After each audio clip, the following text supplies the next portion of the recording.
तर कसं असतं ना, लहान मुलांचं कधी-कधी खरंच लहान होऊन जावसं वाटतं. कारण त्यांच्या छोट्या-छोट्या खेळण्यात, छोट्या-छोट्या वस्तूंमध्येच त्यांचं पूर्ण विश्व सामावलेलं असतं आणि त्यातच ते खूप खुश असतात आणि त्यांना दुसऱ्या काही गोष्टींची गरज भासत नाही. तसं मोठ्यांचं का नसतं काय माहिती? कारण मोठ्यांना जेवढ्या वस्तू किंवा जेवढं प्रॉपर्टी, घर जेवढं घेतलं तेवढं सुद्धा कमीच वाटतं आणि अजून हेवे-दावे वाटतात. लहान मुलांमध्ये असतोच, पण तो अगदी छोट्या-छोट्या खेळण्यांचा असतो. कसं असतं आयुष्य खरंच. आणि ही बघा इथे परी तिचा नवीन जो माइंड गेम होता तो आणून मला ती दाखवत होती. बॉडी पार्ट्स होते जे अटॅच करायचे होते बॉडी पार्ट्सनुसार. तर ती अटॅच करून दाखवत होती. हा असा फॉर्मॅट आहे म्हणून आम्हाला एक्सप्लेन करत होती, शेअर करत होती आणि ती एवढी जास्त एक्साइटेड होती तिचे सगळे खेळणे आम्हाला दाखवण्यासाठी आणि खूप खुश होती ती दाखवून. तर खरंच असंच आयुष्य असायला पाहिजे आणि मनमोकळं जगता यायला पाहिजे मोठ्यांनाही.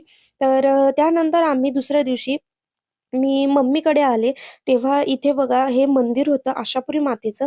एवढं सुंदर मंदिर आहे, की काय सांगायचं. आशापुरी माता खरं तर गुजरात आणि राजस्थान ह्या साईडला खूप जास्त मान्यता आहे. खूप जास्त मानलं जातं ह्या देवींना तिकडे आणि खूप मोठे-मोठे मंदिरं आहेत त्या साईडला आणि सगळ्यात जे प्रसिद्ध मंदिर आहे ते आशापुरी देवीचं, ते गुजरात कच्छ या ठिकाणी आहे आणि तिकडे शाकंभरी म्हणून पण ओळखलं जातं ह्या देवींना.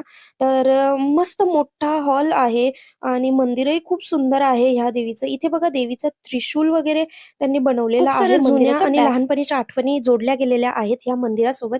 कारण आम्ही लहान होतो तेव्हा एवढं इथे खेळायचो, बागडायचो, खूप हुंदडायचो दिवसभर आणि मज्जा करायला यायचो आम्ही एक दिवस ट्रिप काढायला.